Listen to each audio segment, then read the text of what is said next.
السلام عليكم، صباح الخير او مساء الخير. النهارده هنعمل التورلي بطريقه حلوه قوي وخفيفه قوي على المعده، وكمان مش هنعمله بلحمه. احنا متعودين ان احنا نعمل التورلي بلحمه، لكن النهارده هنعمله بقطع الفراخ، مش هنعمله بقطع اللحمه. دوت صدر فرخه كبيره، معمل مش بانيه، صدر سليم، وانا قطعته مربعات كده. ماشي، تقطعيه بقى كبير عن كده، صغير عن كده، زي كده براحتك، بس هو المقاس ده حلو جدا. فاول حاجه ان احنا هنعملها ان احنا هنتبل البانيه ده او قطع الفراخ دي. تقدري تعمليها بقطع صدور زي ما انا عامله كده، وتقدري تعمليها بالوراك، يعني اي قطعه في الفرخه هتنفع في الاكله دي، وبرضه هتبقى طعمها حلو. فاول حاجه هنبدا ان احنا نتبلها بيها، هنحط نص معلقه كمون كده، هيدي طعم حلو جدا للتورلي. فحطي نص معلقه كمون ونص معلقه جنزبيل وربع معلقه قرفه، متكتريش في القرفه، هو ربع حلو قوي. وبعدين هنحط نص معلقه فلفل اسود برضو. وعلى كل الكلام دوت هنحط شويه ملح صغيرين، لان احنا هنحط ماجي بعد كده، فهنحط شويه ملح صغيرين قوي، مش هنكتر في الملح، يعني يا دوبك كده، مش هحط اكتر من كده اهو، ربع معلقه كده مش اكتر. خلاص. وبعد كده هقلب كل التوابل مع الفراخ كده.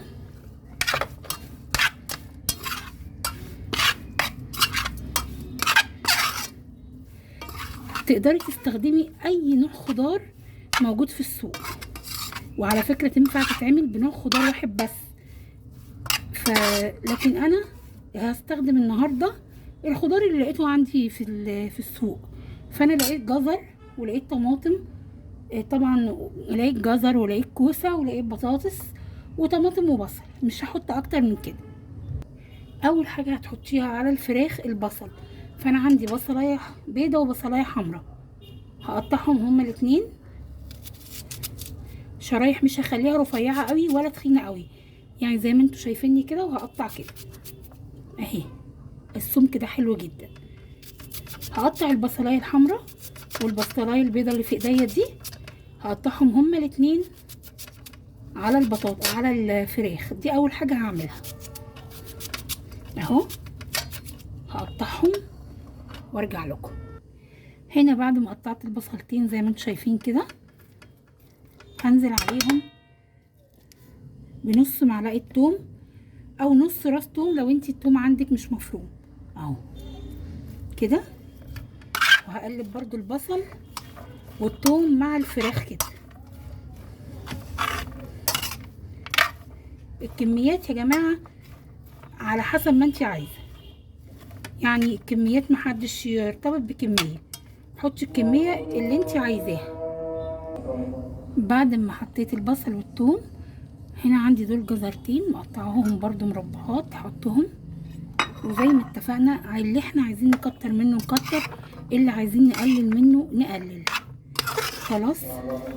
اهي برضو البصلتين هيتحطوا كده. وبعد كده عندي قرنين فلفل خضر حمر اللي موجود عندك حطيهم، انا هقطعهم برضو واحطهم على بقية الخضار كده اهو كده.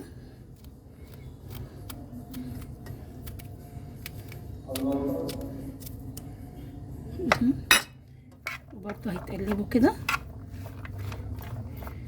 بعدين عندي الكوسة هقطعها برضو هحطها هنا. قطعنا الكوسة برضو مربعات، هحطها كده. وبعد كده هقطع برضو البطاطس وهوريها لكم. برضو كل ما هنحط حاجة هنروح مقلبينها كده عشان كله ياخد من التوابل اللي احنا حاطينها اهو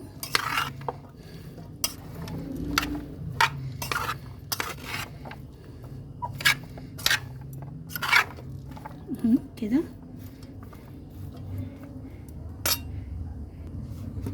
والبطاطس اهيت برضو مربعات كده.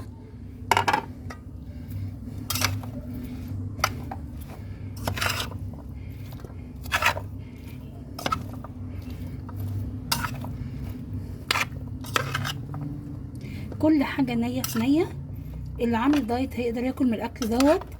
اللي عنده معلش سكر او حاجه ربنا يعافيكم يا رب كلكم، هيقدر ياكل برضو منه.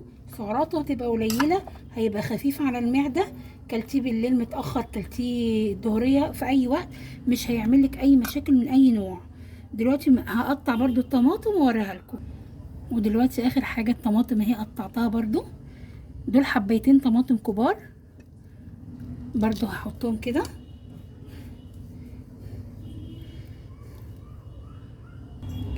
وبعد كده هحط مكعبين ماجي، عشان كده كنت قلت لكم حطوا على البانيه حاجه بسيطه قوي من الملح اهي كده.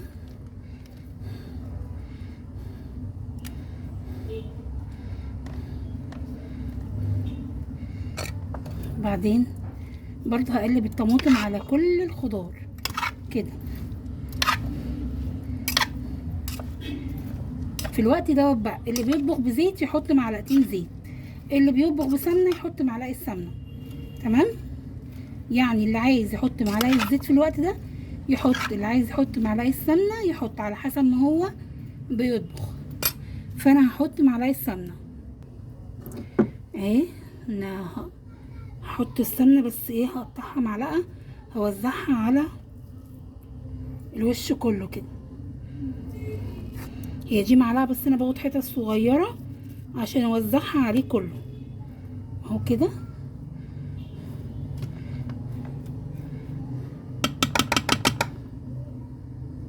وبعد كده هحط عليها مج ميه كده، ممكن احط شويه كمان، شويه ميه كمان. وخلاص كده كده بقى هحطها على النار على البوتاجاز من فوق. بصوا الميه اهي. لو عايز تحطي شوربه طبعا هتحطي، بس طبعا ولا هتحطي ماجي ولا هتحطي ملح في الاول، ماشي. هحطها بقى على النار من فوق على البوتاجاز عادي من فوق لغايه لما تاخد غلوتين 3 كده، واحس ان الخضار خلاص داخل على سوا. هبدا ان انا اروح منزلاها على الفرن، وافتح لها ايه الفرن تحت وفوق، يعني الشوايه وتحت، ولغايه لما تاخد وش، وبعد كده تبقى خلاص. فانا دلوقتي هحطها على البوتاجاز من فوق تاخد غلوتين 3 وتستوي كده وتبقى حلوه. وبعد كده هنزلها الفرن وبعدين هوريها لكم. دوت كده شكل الخضار لما خلاص استوى من فوق كده زي ما قلت لكم على البوتاجاز. وكده المفروض ان انا هنزله الفرن. هو كده تقريبا خلاص استوى. بصوا اهو خلاص هو كده هو استوى. وظبطت ملحه، هو احتاج شويه ملح كمان. والله يا جماعه من قبل ما ينزل الفرن طعمه تحفه. بصوا قطع الفراخ استوت اهيت، والخضار كله استوى اهو. بصوا البطاطس اهي، والكوسه طبعا تلاقيها نفس الكلام اهو. فكده تمام قوي. يا دوبك بس انا هنزله تحت الشوايه ياخد لون، وكده يبقى ايه الخضار اتعمل. هوريهولكوا بعد ما اخرجه من الفرن. وده شكل الصينيه لما اتعملت ودخلت الفرن. بصوا شكلها عامل ازاي، مستويه طبعا كلها. عايزه اقول لكم ان الريحه بتاعتها قلب الدنيا. يا رب تجربوها وتعجبكم. طريقتها سهله جدا وخفيفه، ان شاء الله تعملوها وتعجبكم. بالف هنا وشفا اللي يعملها. ويا ريت اللي شاف الفيديو دوت يعمل له لايك. ومع الف سلامه، وقابلكم في فيديو جديد.